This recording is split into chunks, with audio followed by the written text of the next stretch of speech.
मैं doctor Mahadev Singh, assistant professor political science, Shri Sanwaliya ji government college Mandaliya Chittorgarh. आज हम पढ़ेंगे संघात्मक शासन यानी फेडरल गवर्नमेंट।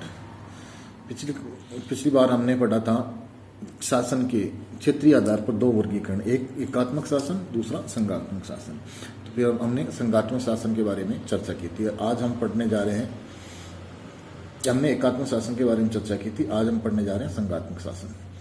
संघात्मक शासन सरकार की ऐसी प्रणाली है जिसमें सरकार की शक्तियों का विभाजन केंद्रीय एवं क्षेत्रीय सरकारों के बीच किया जाता है, यानी संघ और इकाइयों के मध्य शक्तियों का विभाजन होता है। ऐसी जो शासन प्रणाली है वो संघात्मक शासन प्रणाली है। संघात्मक शासन प्रणाली संघवाद पर आधारित है। संविधान के दो स्तरों की सरकारों की शक्तियां संविधान द्वारा बांट दी जाती है और फिर अपने अपने दायरे में ये सरकारें अपनी शक्तियों का प्रयोग नियमानुसार करती है। यानी संविधान इन दोनों केंद्र और राज्य सरकारों के मध्य शक्तियों का, विषयों का बंटवारा कर देता है और फिर ये अपने अपने जुरिडिक्शंस के अंदर जो विषय इनके हैं अधिकार क्षेत्र में उन पर कार्य करती है, उन शक्तियों का प्रयोग करती है। वैसे हम देखिए तो संघ शासन अंग्रेजी के फेडरेशन शब्द से बना है, यानी ये फेडरेशन का हिंदी रूपांतरण है। और जो फेडरेशन जो अंग्रेजी का शब्द है वो लैटिन भाषा के फॉइडस शब्द से बना है, जिसका अर्थ होता है संधि, समझौता या संविदा। इसका मतलब हुआ कि संघवाद एक समझौते का परिणाम है। संघवाद राज्यों के पारस्परिक समझौते पर आधारित शासन है। संघीय शासन एक दोहरी शासन प्रणाली है जिसमें संघ सरकार यानी केंद्र सरकार और राज्य सरकारों के बीच शक्तियों और क्षेत्राधिकार का बंटवारा संविधान के द्वारा होता है।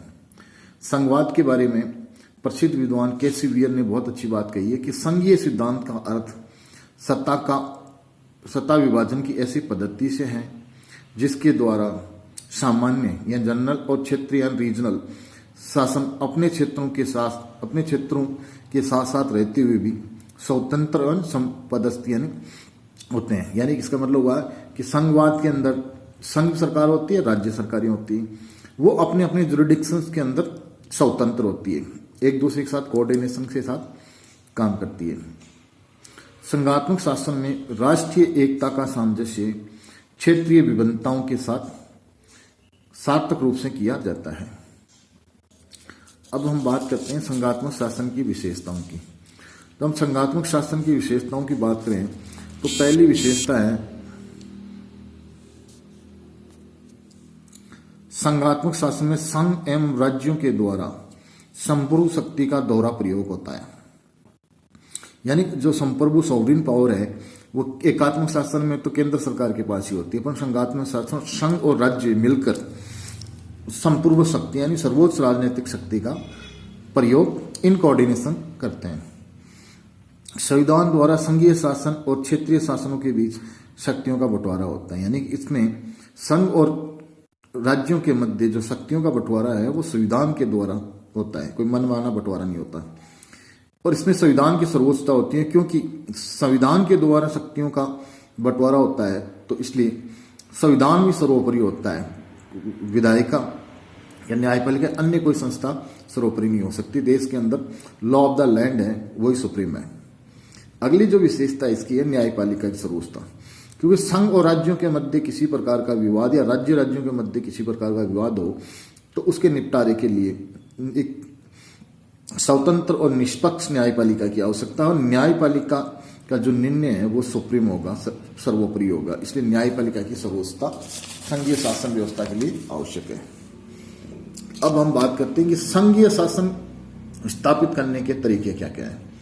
तो इसमें दो मार्ग या उपाय है जिनके माध्यम से एक संघ का निर्माण होता है, यानी संघीय शासन का निर्माण होता है।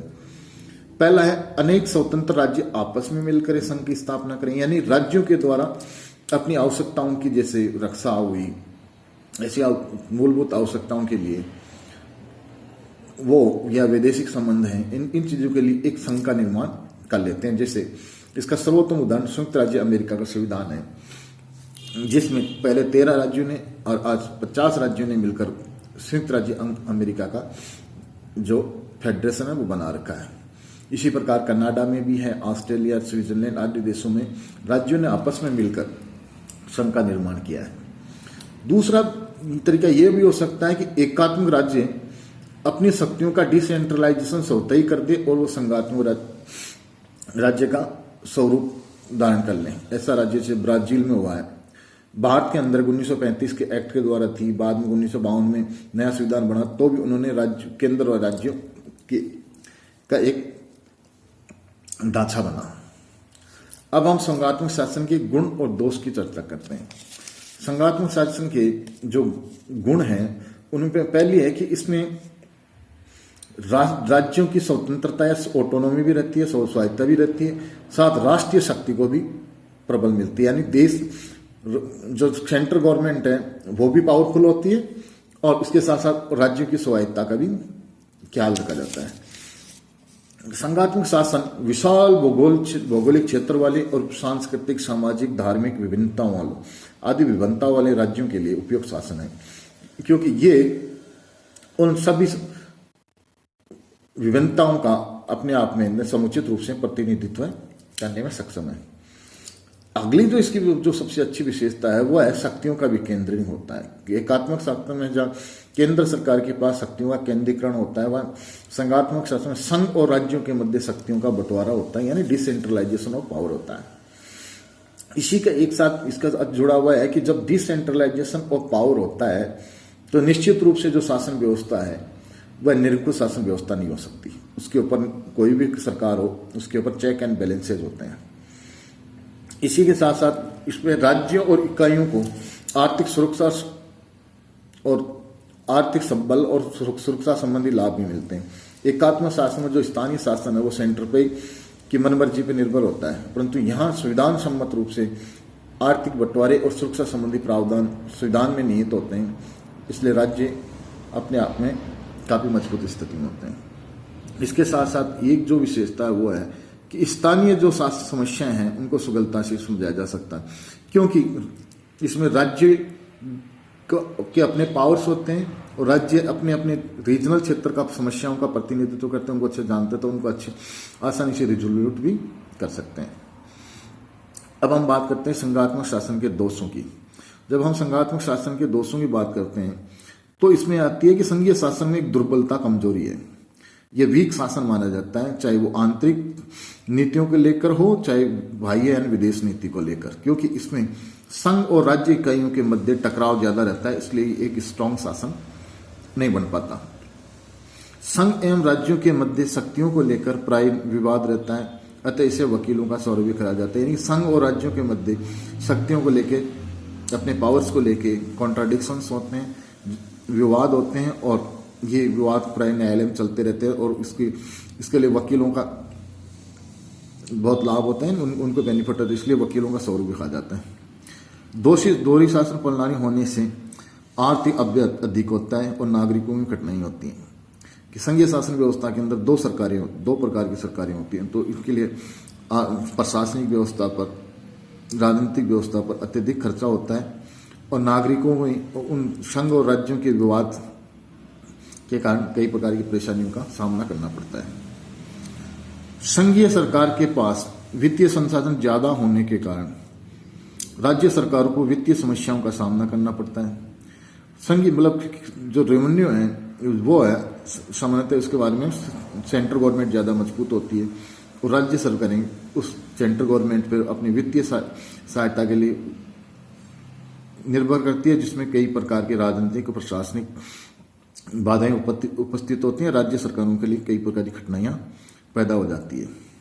अगर हम सारांश रूप में कहें तो हम कह सकते हैं कि संघीय प्रणाली लोकतांत्रिक व्यवस्था एवं संविधानवाद की पोषक या परिपालक है।